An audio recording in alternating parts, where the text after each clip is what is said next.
Netflix is one of the best apps that you can download for your TV. On today's tech video, I'm going to show you 3 different ways of how to install Netflix on your Insignia Smart TV.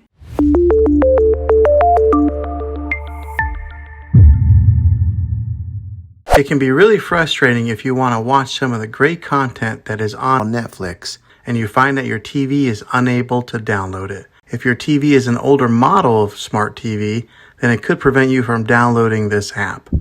So the way that I'm going to show you how to install Netflix will be able to work on any model of TV on any year of TV. You just have to have an HDMI port on your TV to plug into. I recommend getting a Roku stick or an Amazon Fire Stick. Both of these media streaming players have the capability of downloading on Netflix. You then use a Roku or Fire Stick as your main streaming player, which bypasses the operating system on your TV. If you want to spend a little more and get a more robust device that gives you a few more options, then take a look at the Apple TV 4K. All these devices plug into the HDMI port on your TV, no matter how old it is, no matter what model it is. I've had great luck with all these streaming players, and I'll put links in the description down below of where you can get one of them. Well, hopefully this video was helpful for you. If it was, go ahead and click a thumbs up on it. Go ahead and subscribe to my channel. I make tech videos all the time, and I would love to have you back in the next one. Take care.